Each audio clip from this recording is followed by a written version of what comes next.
와, 이건 무슨... 와... 차를 이렇게 만들고 싶었나? 이게 좀 충격적으로 보이실 수도 있는데 이거 콘셉트카가 아니고요, 실제로 출시된 차들입니다. 이게 사진이라 이렇게 보이나 싶었는데 실물도 뭐... 어우... 디자인이 이렇게 바뀌고 나서 엄청나게 욕을 먹었죠? 하도 욕을 먹어서 BMW가 정신을 차렸는지 5 시리즈 풀체인지를 작정하고 만들었다고 합니다. BMW의 생각지도 못한 디자인 변화, 뒤에서 나오니까요, 끝까지 지켜봐 주시면 감사드리겠습니다. 최근에 스파이샷 하나가 좀 이슈입니다. 알고 보니까 5 시리즈 풀체인지 테스트카라고 하는데요. 와, 이거 보세요. 솔직히 좀 감격스러운데요? 이게 그 뉴트리아 소리 듣던 BMW가 맞나요? 그릴이 생각지도 못한 크기로 줄어들었습니다. 이 정도면 지금 나오는 5 시리즈보다도 작은 것 같은데요. 아니 근데 갑자기 왜? 최근에 나온 차들을 보면 죄다 콧구멍을 키우고 나왔잖아요.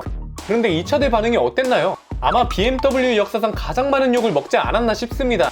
이 그릴의 여파가 어느 정도였냐면 신차 스파이샷부터 실제로 출시된 이후까지 콧구멍 드립이 난무했고요. 결정적인 게 M3 디자인 공개 때 나타났습니다.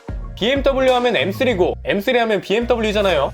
신형 3 시리즈 디자인이 워낙 잘 나와서 M3도 진짜 많은 사람들이 기다렸거든요. 그런데 아니 이게 뭐야? 어디서 뉴트리아 한 마리가 튀어나와서 사람들을 충격에 빠뜨렸습니다. 이게 단순히 뇌피셜이다? 아니죠. 이 영상 실효율 비율을 보세요. M5 공개 영상이라 놓고 보면 더 확실하게 비교가 되죠.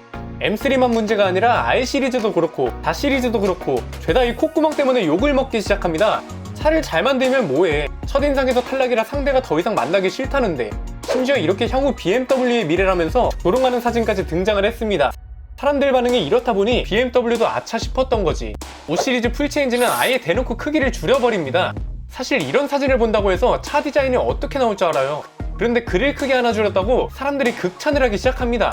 익히더니 그릴을 중심으로 보니까 확실히 5 시리즈의 분위기가 확 살아나는 것 같은데, 이렇게 한 이유가 소비자들의 입장에서 보면 디자인 논란을 피해가고 싶은 BMW의 마음이 보이고요.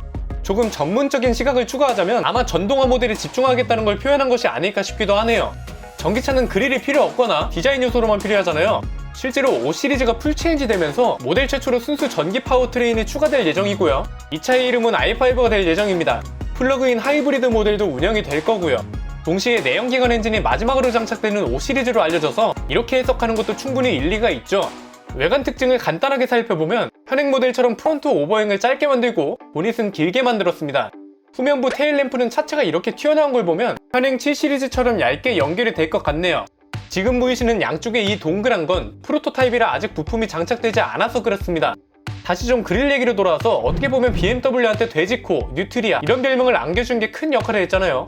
그런데 유독 한국 소비자들의 비판이 심했거든요. 물론 BMW가 한국에서 벤츠랑 가장 많이 팔리는 브랜드이긴 하지만 진짜 이유는 따로 있었습니다. 4 시리즈를 이렇게 디자인한 사람이 한국인이거든요. 독일 BMW 그룹 소속인 임승모 디자이너가 디자인을 했는데 워낙 디자인 논란이 많아서 직접 해명에 나서기도 했습니다. BMW 드라이빙 센터에서 신차 발표회 겸 디자인 프레젠테이션이 열렸었는데 당연히 디자인에 대한 질문이 많이 나왔겠죠. 이 당시 임승모 디자이너가 뭐라고 했냐면 과감한 그릴 디자인으로 한눈에 차별화되는 개성을 살리려고 했다. 논란이 될 것은 예상했던 부분이다. 오히려 익숙함을 살짝 비틀어 신선함을 전할 수 있는 좋은 기회다. 이렇게 말을 했습니다. 사실 뭐 예술적인 시각, 그리고 임승모 디자이너가 추구하려고 했던 시각으로 보면 성공한 걸 수도 있습니다. 과감한 디자인으로 한눈에 차별화되는 개성을 소비자들도 느꼈으니까요. 그런데 소비자 입장에서, 그리고 판매자인 회사 입장에서 본다면 시장에서 성공을 했다고 하기는 좀 어려울 것 같습니다. 신형 4 시리즈 디자인을 보면 전면부만 부담스럽지 나머지 부분은 준수하거든요. 임승모 디자이너가 한 말 중에 디자인적 유산을 살리면서 현대적으로 재해석한 것이다, 이런 말도 있었습니다. 이 세로형 그릴이 원래는 BMW의 시그니처였죠. 과거에는 이렇게 세로로 긴 그릴들이 많았습니다. 그런데 얘네는 크기가 작잖아요. 뉴트리아의 앞니빨처럼 크기부터 압도하지 않는다고요. 물론 저는 디자인 전문가가 아닙니다. 그러나 소비자의 입장에서, 그리고 자동차 시장을 계속해서 분석하고 있는 사람으로서 성공적인 디자인과는 거리가 좀 멀지 않나 싶습니다. 여러분의 의견도 댓글로 남겨주시면 저도 좋은 참고자료가 될 것 같네요. 칭찬할 부분을 찾자면 BMW가 디자인에 대한 안 좋은 여론을 바로 수용했다는 점이죠. 아무리 욕을 먹어도 안 고치는 것보단 차라리 바로 이렇게 피드백을 받아주면 소비자들 입장에서도 좋죠. 특히나 5 시리즈는 워낙 인기 모델이니까요. BMW가 원래 디자인을 못하는 회사가 아닙니다. 수많은 아름다운 자동차들을 출시했고요. 당장 최근에는 5 시리즈 페이스리프트 디자인이 말 그대로 극찬을 받았었죠. 아마 이번에 코도 줄이고 트렌드에 딱 맞는 디자인을 갖추고 나온다면 호감도 급상승하지 않을까 싶네요. 요즘 특히 국내에서는 벤츠보다는 BMW라고 많이들 하니까요. 신형 5 시리즈 풀체인지 소식이었습니다. 다양한 신차 소식을 가장 빠르게 스포일러해드릴 예정이니까요. 내용 유익했다면 구독과 좋아요, 알림 설정까지 꼭 부탁드리겠습니다. 안PD의 스포일러, 신차 스포일러였습니다. 감사합니다.